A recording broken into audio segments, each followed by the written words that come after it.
estén bien, sin novedad. Y desafortunadamente seguimos bajo este sistema ingrato, pero vamos a tratar de ser lo más claro que sea posible esta presentación.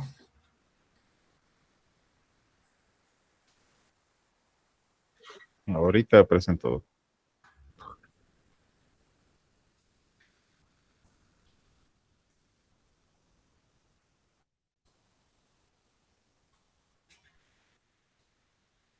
¿Me avisan si se puede ver? Sí, va. Ok, gracias. Listo, profesor. Gracias, profesor. Bueno, jóvenes, vamos a hablar hoy de oxidriasis. Empezamos, Luis. Solo permítame, porque no había empezado a grabar. Solo déme Bueno. chancecito.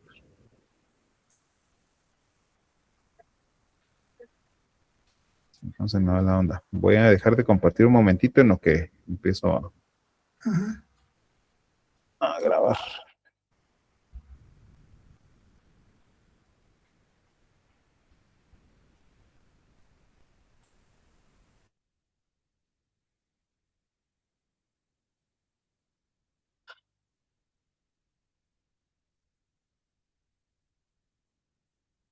Ahora sí. Se está grabando la llamada.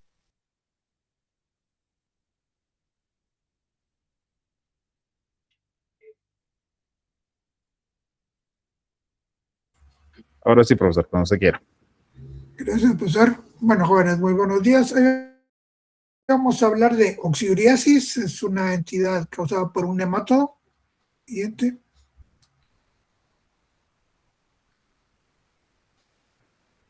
El individuo corresponde a la familia Oxyuridae. Estos individuos existen pequeños y grandes. Normalmente los que tienen importancia mayor son los grandes, como los que afectan equinos, pero hay otros más pequeños que incluso afectan roedores y afectan al ser humano. Características morfológicas de estos individuos es que tienen una cavidad bucal, pero presentan 3 pequeños labios, 2 ventrales y un dorsal, y la mayoría de individuos presentan un esófago que termina en un bulbo posterior bien desarrollado. Algunos tienen 2, pero la característica es que tienen 1, si este es el esófago, y termina en un bulbo bien desarrollado, musculoso. Las hembras, como siempre, son más grandes que los machos, y la cola termina siendo ser muy larga y apilada en la punta, es como un cuchillo. Dentro de los géneros de la familia se encuentran el género Oxyuris, el Enterobius, Pasalurus y Esclajavinema. Otro. Vamos a hablar entonces de oxyuridosis equina. El agente responsable se llama Oxyuris equi, ya ustedes lo vieron cuando hicieron su muestreo. Esto se ubica en el ciego, en el colon y el recto de caballos, asnos, mulas y cebras. O sea, solo los équidos padecen de esta afección entre los animales domésticos. Ustedes ya vieron este huevo, es un huevo uniperculado. Tiene un lado recto, el otro es curvado, en un extremo está el opérculo y el otro extremo es ligeramente agudo. Y cuando las infestaciones son muy grandes, se ven así grandes cantidades de huevos o simples, porque tiene que ver con el momento en que uno está tomando la muestra. Los individuos son de un color blanquecino, los machos miden de 9 a 12 centímetros y las hembras pueden llegar a medir hasta 10, o sea, muy grandes. Los huevos son ovoides, asimétricos, son aplanados de un lado y unioperculados. Ya lo dijimos, este es el opérculo. Aquí es donde se rompe para permitir la salida de la larva que va a crecer dentro del organismo. Siguiente. Bueno, en el ciclo evolutivo, normalmente los huevos son eliminados con las heces y dentro del huevo se desarrolla el primer estadio larvario, que muda dentro del huevo y se convierte en la L2. Para eso requiere entre 3 y 5 días dependiendo de las condiciones ambientales. Si, por ejemplo, así como el día de hoy que está ligeramente nublado y que anoche, por ejemplo, en algunas regiones de la capital, en la República lloviznó, el suelo está húmedo y hay un poquito de calorcito, pero no hay sol demasiado fuerte, entonces en 3 días puede alcanzar el segundo estadio larvario, o si no se atrasa un poquito hasta los 5 días, pero este individuo tiene la característica que las larvas no se pierden dentro del huevo. El huevo es muy resistente al medio ambiente. Entonces los equinos, los équidos, se infestan cuando ingieren los huevos que tienen la L2, ya sea en el agua o alimento como el pasto. Es decir, los caballos tienen que estar pastando y comiendo y bebiendo agua en el campo para infestarse. Aquellos animales que se mantienen entramados es un poco más difícil que se puedan contagiar. Pero nunca tienen a los caballos todo el tiempo entramados, eso que quede claro. Bueno, entonces el huevo, cuando es ingerido, llega al estómago y pasa al intestino delgado, donde se eclosiona el huevo y sale la L2. Aquí migra y se encuentra la L3 en las criptas intestinales del ciego y colon.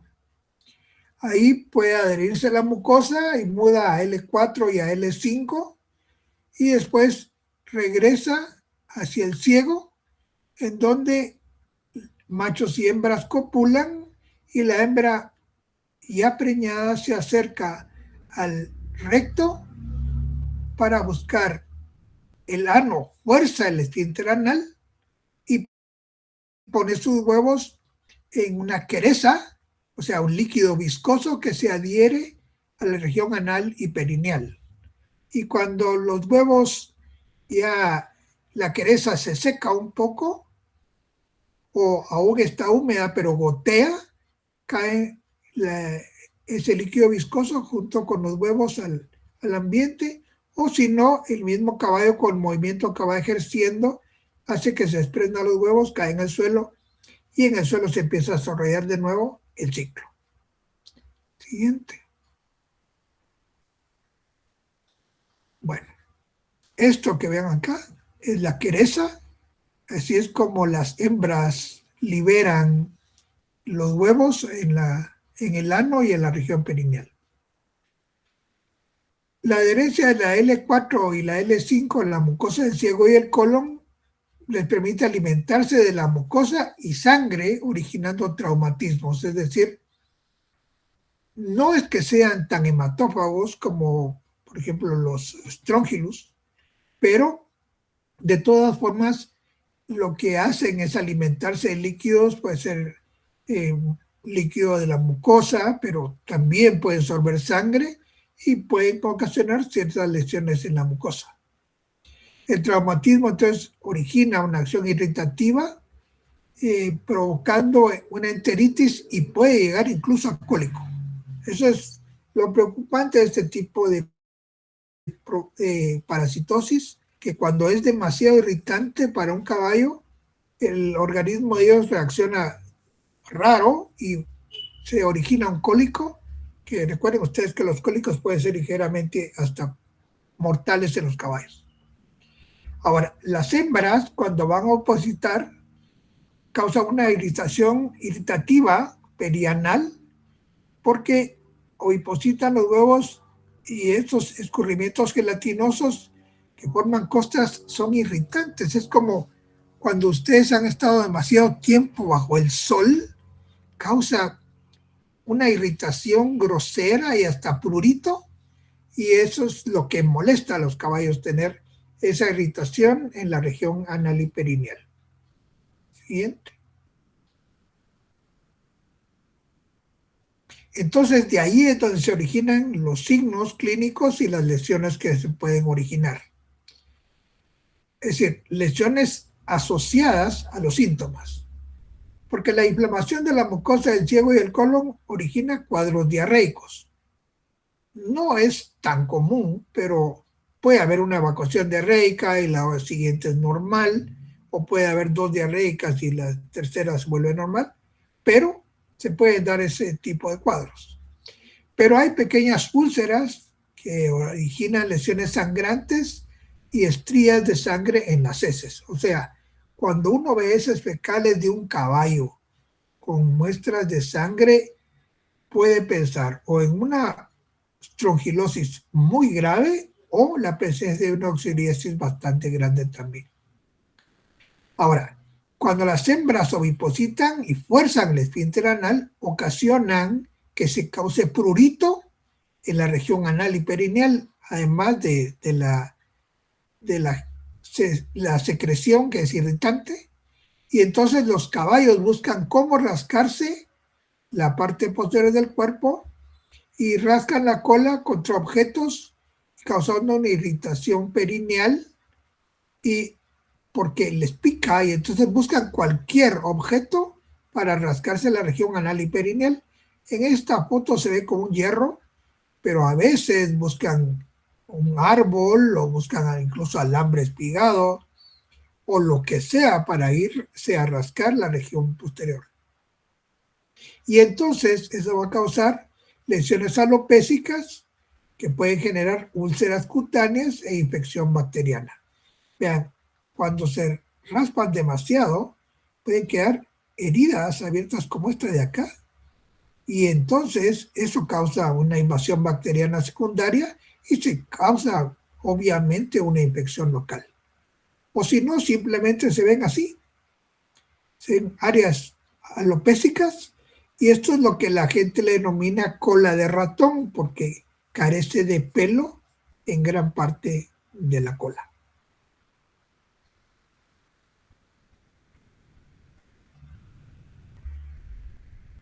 Bueno, entonces el diagnóstico va orientado a según signos clínicos. ¿Recuerdan ustedes cuando yo les dije en cierta ocasión que cuando uno piensa en sarnas, en ovejas, puede encontrar lana adherida al alambre espigado? Es porque se anda rascando ahí.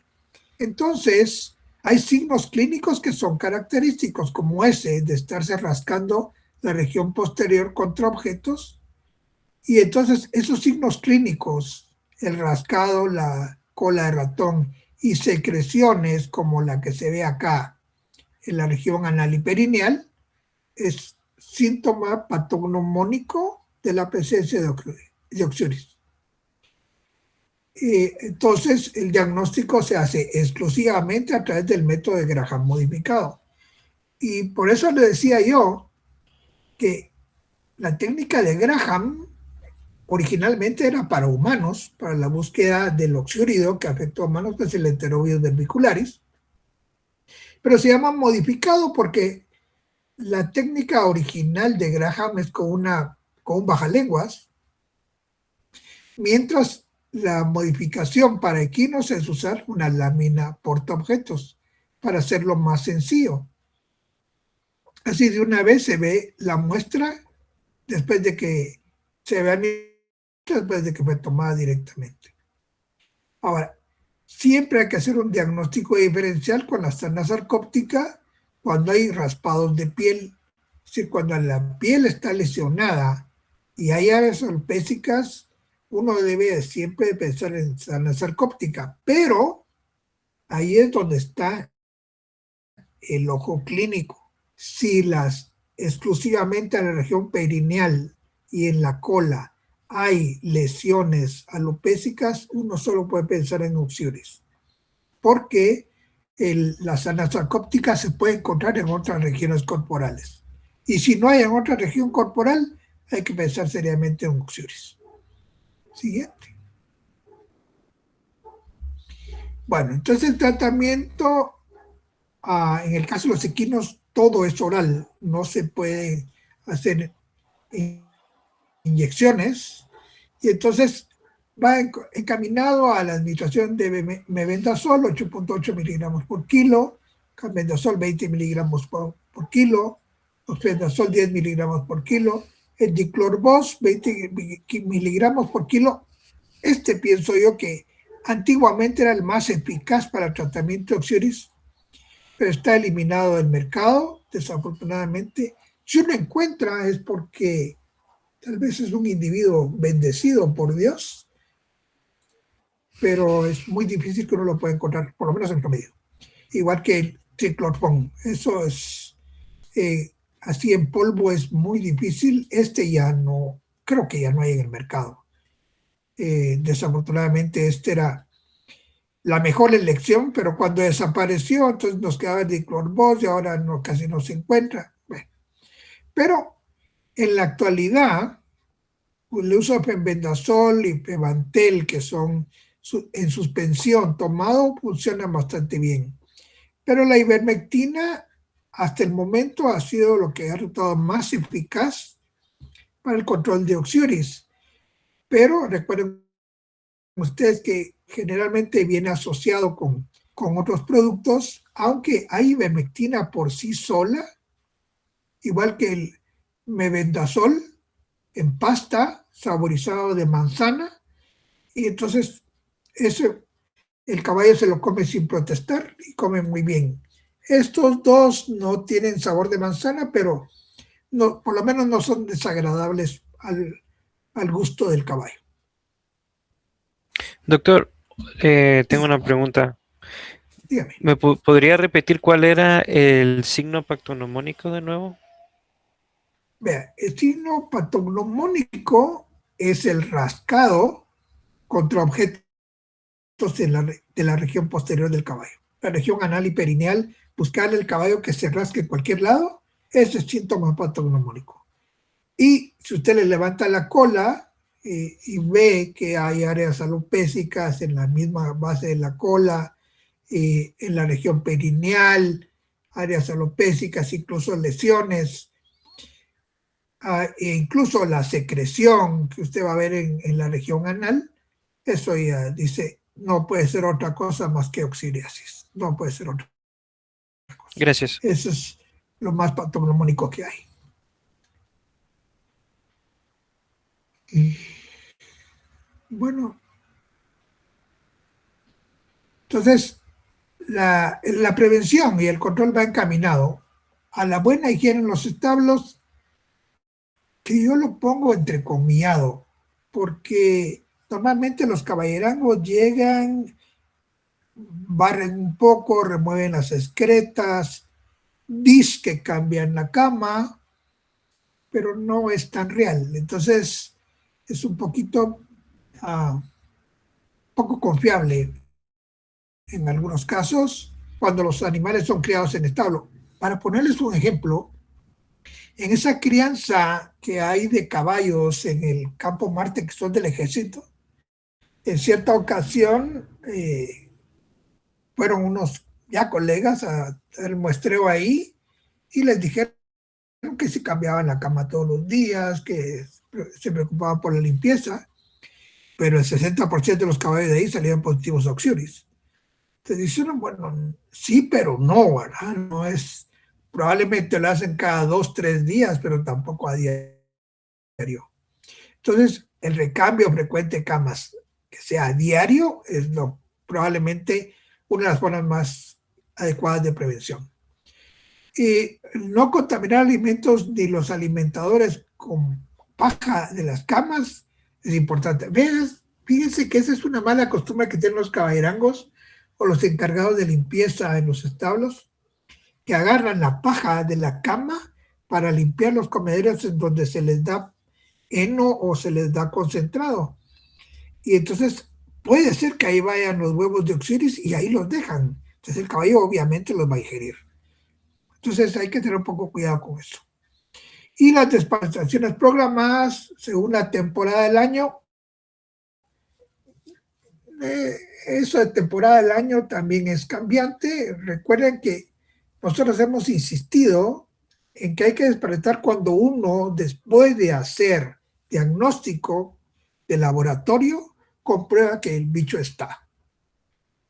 Si se hacen pruebas frecuentemente y no se encuentra el parásito, ¿para qué se va a desparasitar?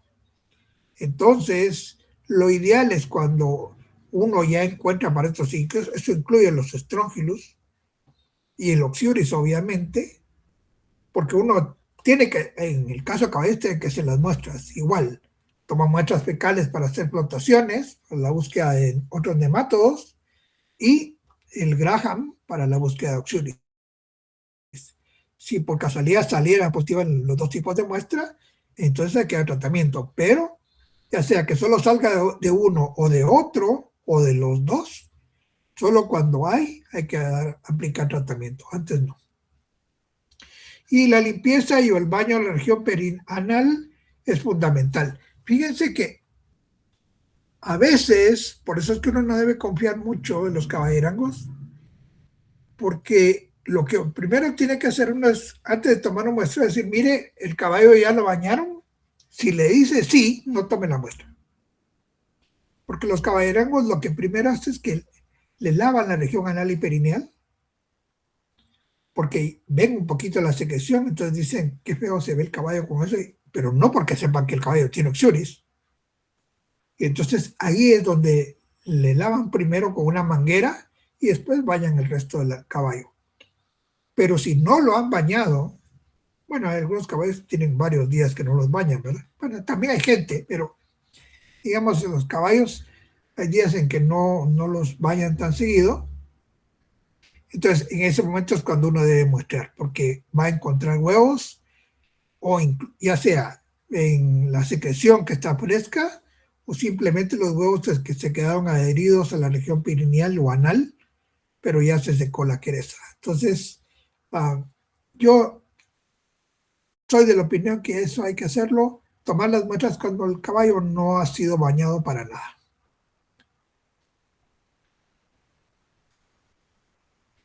Bueno, hablemos de otro bicho, y ese es el Pastalurus ambiguus. Estos se encuentran en el colon de conejos, de liebres y otros lagomorfos. Es bastante común en roedores, ya sean ratones o ratas, también es bastante común. Por fortuna no es zoonótico, pero los roedores, ratas y ratones tienen bastante Pastalurus. Incluso cuando la facultad tenía el bioterio, ahí en el departamento de microbiología, nos pedían mostrar las muestras fecales, procesar las muestras fecales de esos ratones blancos, y la mayoría de veces salían positivos a Pastalurus. Entonces siempre se les daba fenbendazol granulado y lo eliminaban. Al rato volvía a aparecer de nuevo, pero ahora ya no hay bioterio, entonces ya no conocemos los huevos de Pastalurus en el departamento.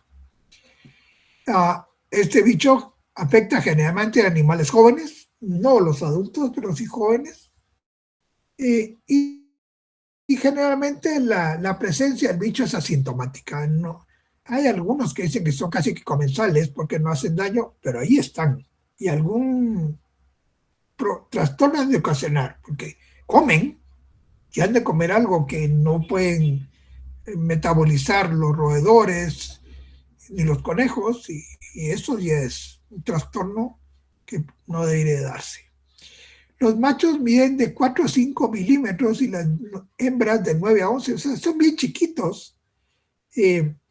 Pero cuando uno los colecta, generalmente lo hace del ciego intestinal, y se ven como este color, así como negritos, y entonces es fácil colectarlos, no se pierde uno. Morfológicamente, estos individuos tienen un esófago con una dilatación prevulvar y un fuerte bulbo. O sea, estos son de los que tienen dos, porque al final del esófago tienen una dilatación prevulvar, que es pequeña, relativamente pequeña, pero después tienen un bulbo grande posterior. Y ese ya está en contacto con el intestino. Pero este sí tiene las dos estructuras. Y la abertura oral es de forma triangular, tiene 4 papilas y 2 ánfidos, y las 4 papilas es un triángulo aquí en la cápsula bucal, y ahí tiene 4 papilas y 2 ánfidos que están ahí incluidos.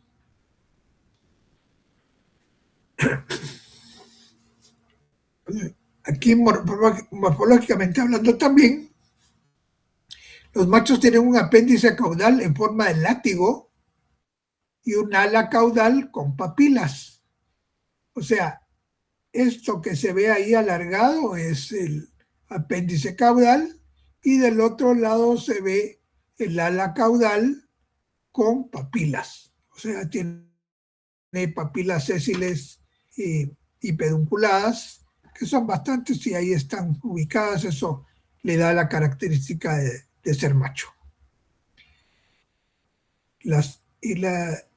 Y en el caso de las hembras, la cola es larga y afilada, como se ve en ese esquema, es bien larga. Y tiene una cutícula con 40 estriaciones circulares caudales. Aquí se ven algunas en esa imagen. Se ven ahí las estriaciones circulares caudales. La vulva se encuentra en el extremo anterior del cuerpo y los huevos son aplanados unilateralmente como los característicos de los oxílidos, ¿verdad?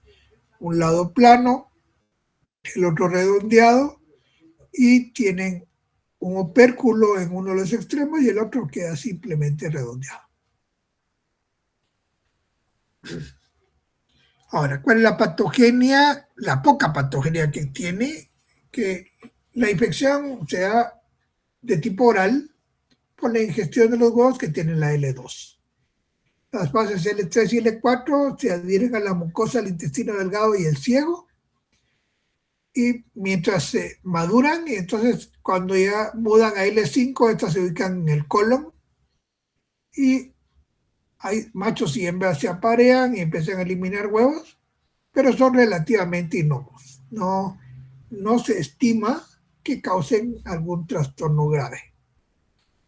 Ahora, cuando uno encuentra demasiados huevos en una muestra de flotación, por ejemplo, encuentra 4 cruces, 3 o 4 cruces, entonces es mejor correr un McMaster y uno encuentra 1000, 1200 huevos por gramo. Entonces ya son demasiados bichos y entonces vale la pena aplicar un tratamiento.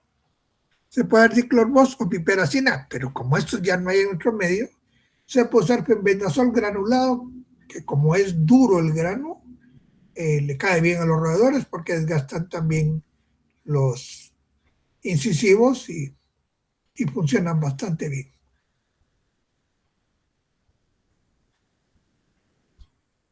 Otra. Bueno, Cajaminema ovis tiene un nombre raro, ¿verdad? Porque hasta aquí es el apellido del ruso que lo descubrió, Krajavin. Entonces le pusieron el apellido Inema ovis porque parasita exclusivamente ovejas. Se ha encontrado en cabras, pero cuando las crestas son asociadas. Esto se ubica en el intestino grueso, mide de 3 a 8 milímetros, no es muy grande. Generalmente las hembras miden los 7 u 8 milímetros y los machos entre 3 y 4. El esófago es cilíndrico, pero finaliza en un bulbo esférico grande. Este sería un poco más fácil que el del Pasalurus, se ve más grande. Y los machos se caracterizan porque la cola es redondeada. Es decir, normalmente la cola termina como truncada o quebrada, pero en el caso de los machos de Cajaminema, termina, así como ese esquema que está ahí, bien redonda. Es una media luna la que tiene este teléfono de hora.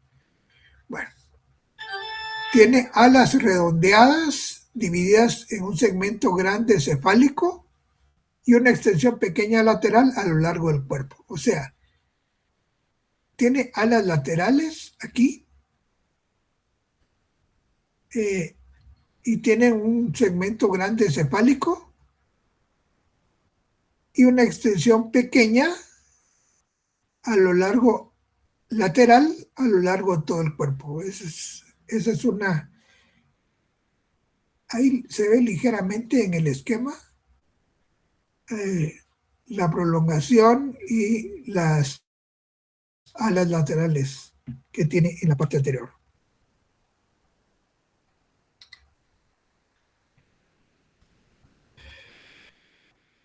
Bueno, la patogenia, la infección se da por la ingestión de huevos que tienen la L2.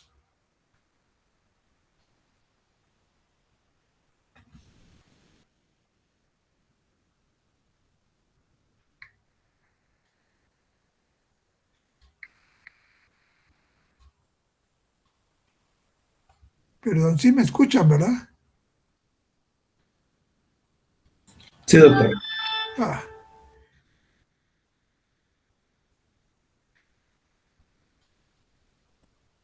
Perdón, creo que se me cortó. Ahorita voy a volver a presentar.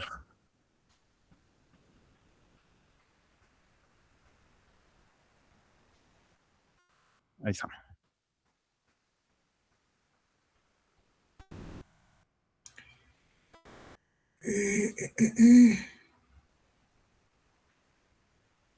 así, aquí estamos, en la patología.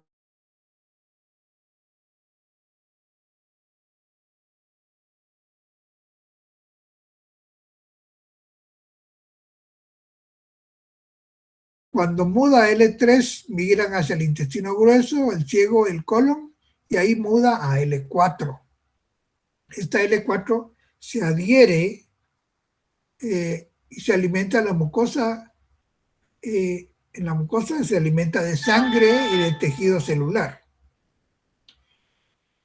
Es decir, causa ruptura de algunas células y de eso se alimenta, además de un poco de sangre, porque cuando rompe la continuidad celular, sangra un poquito y entonces se alimenta de eso, de las células y de la sangre. Y la L5 entonces se ubica en la luz intestinal y se alimenta del contenido intestinal, o sea, del kilo que llega al colon, de eso es de lo que se alimenta el Trajamínema.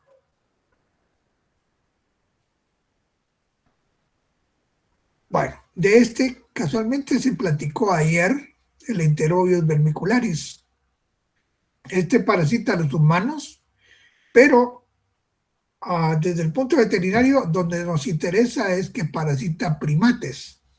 En Guatemala ha habido reportes de muerte de unos monos araña, generalmente ha sido el mayor número de muertes, porque sufren de una apendicitis aguda que se convierte en una infección generalizada en la región abdominal y se mueren los monos. Y cuando han sido necropsiados, lo que se ha encontrado es que producto de la ruptura del apéndice se generó una infección local grave. Los individuos son relativamente pequeños porque los machos miden de 2 a 5 milímetros y las hembras entre 8 y 13. Generalmente tiene una coloración blanquecina y se parece mucho al Oxyuris equi en cuanto a su forma y el color. Ahora, las hembras grávidas producen un intenso prurito que origina inquietud e insomnio. Generalmente eso se da igual que en el Oxyuris. Tratan las hembras de salir, pero aquí hay una diferencia. En el caso del Enterobius vermicularis, la hembra empieza a poner huevos en la región anal, pero sale completamente y termina de ovipositar en el medio externo. Generalmente, alguien lo decía ayer, pañales o las sábanas de la cama, ahí es donde generalmente pasa. Entonces, la infestación por los enterobius no está solo en la región anal y perineal, sino que también en el medio ambiente, en las camas en donde viven las personas, ya sean niños o adultos. Siguiente. Ahora, esto era lo que explicaba yo, que los huevos son depositados en la región perianal, pero también en el medio donde está ubicada la persona.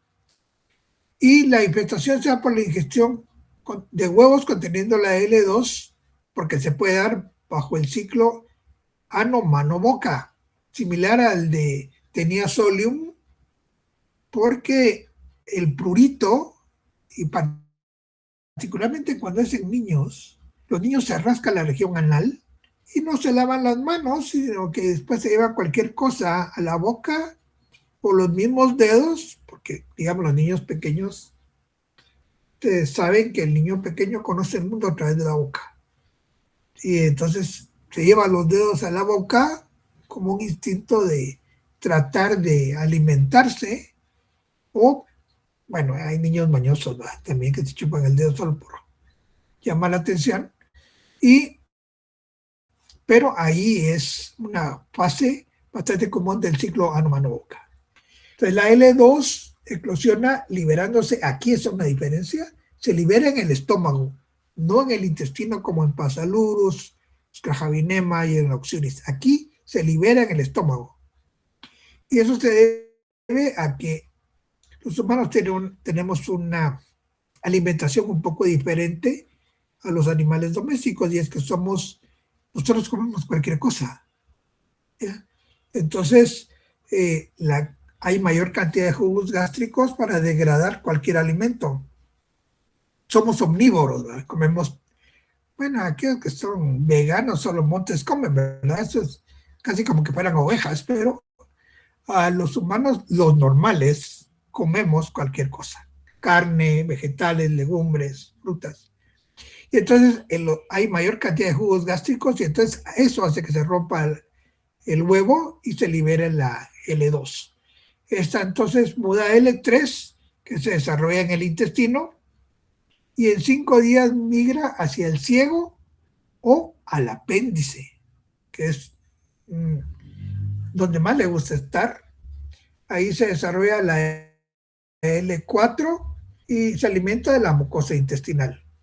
La L5 se desprende de la mucosa y se aparean, alcanza madurez sexual, se aparean machos y hembras, y entonces las hembras van a ovipositar en la región perianal. Yo no sé por qué, pero en el caso de los humanos, probablemente porque no conocen el ciclo ni les interesa mucho aprender ese tipo de cuestiones, no ha habido nadie, ni siquiera una sola tesis, en la cual se les ocurra colectar los apéndices que extraen de los niños, porque realmente los niños son los que padecen de apendicitis, para ver si encuentran por casualidad ahí este bicho. A nadie creo que se le ha ocurrido, y menos que lo quieran hacer, porque no, como les dijera, no es de su interés conocer los bichos. Entonces, probablemente por eso no lo hacen, pero tengo un par de nietos ahí que están estudiando medicina, tal vez a alguno se le ocurre. Le voy a lavar el coco para que lo haga. Y entonces platicaremos más adelante si se da o no se da. Siguiente. Bien. Entonces, jóvenes, no sé si tienen alguna duda o necesitan que ampliemos algo más.